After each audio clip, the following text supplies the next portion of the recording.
So we have Garage Flipper, and I was really excited for this one, being a huge fan of House Flipper, and even though it had its problems at launch, House Flipper 2 as well. Basically, the concept of these games is to go into, like with this game, is to go into a garage, renovate it, and get paid. Do jobs, eventually buy yourself a bigger garage, and ultimately have fun doing it. But there is a reason this is a do not buy video, and before we get into it, a massive thank you to Keymailer for hooking me up with a key to play the game early. And yeah, this is a big do not buy. One of the main reasons is this is not going to be early access. This is a full release title, but it should be released as early access because there are issues in the game, there are things that don't work how they should. This is just a really poor version of what this game should be. And one thing you may notice straight away is in the trailers, as you are performing an action, say for an example painting a wall, in the trailers you have the percentage as a number in the middle of the circle that's going round when you are performing that action. But that doesn't exist in the full game, so I don't know the difference between the trailer and the full release. But you jump into this game, you've got absolutely nothing. It tells you to start like picking up some rubbish in your garage, chucking it in the dumpster, so on and so forth. You then go to your tablet and you have to accept an order, except figuring that out is quite tough because they don't force the tooltips in front of anything else on your screen, and you will have the tablet open at the time. So you've got the tablet on your screen, you've got the order,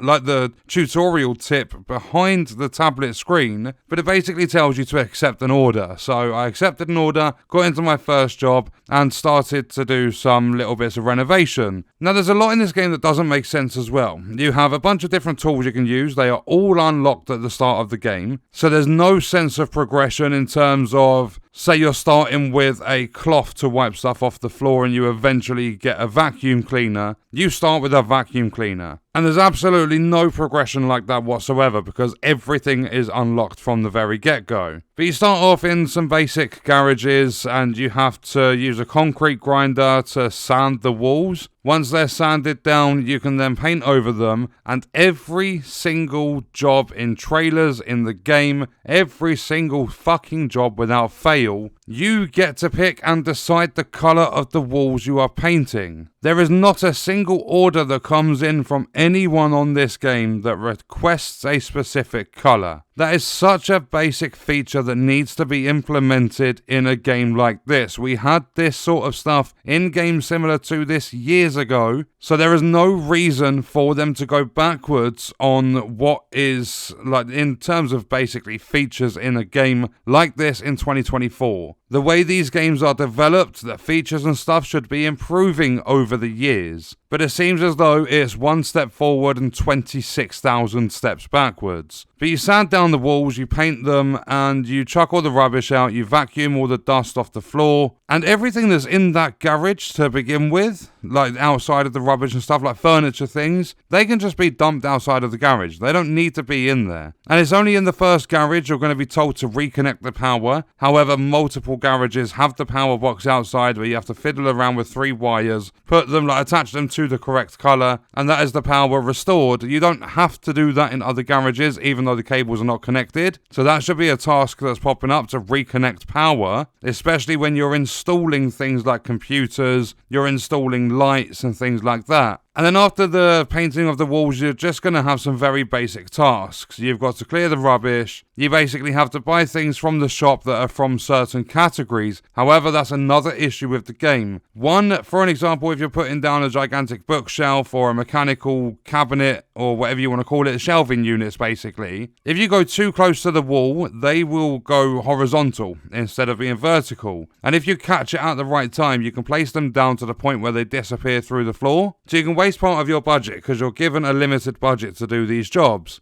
And on top of that, say you have to put down decorations, you filter the shop to decorations, you place them on a table that you put in the garage, it doesn't count. I went, during one of the garage jobs, I went and placed, I bought extension cables, like extension leads for plugs, and I placed them down on the floor, and most of the time it doesn't even, basically add that up to the amount you need to do. So say you've got to do 6 retro gaming things, extension leads are part of the retro gaming collection. You put 4 of them down on the floor, it might only trigger for 2. You can just pick them up and place them down again, and it does tick it off, but it should be doing that the first time round, basically. There shouldn't be issues like this, especially in a full release. But the game gets even worse than having all of these little bugs and problems and stuff, because you go to what should be bigger garages. There was a budget of 12 grand, which is like 5 or 6 times more than the jobs I was doing at the start of the game. And you can do this like 3 or 4 jobs in. But you go to this car collector's garage, so you're thinking this person's going to have supercars, they're going to have multiple cars in the garage, and it's pretty much the same fucking size as the beginning garage. There's nothing car collector about it, because at most, with nothing else in there, you're going to fit 2 cars in this garage. But you go into that one and place ceiling lamps,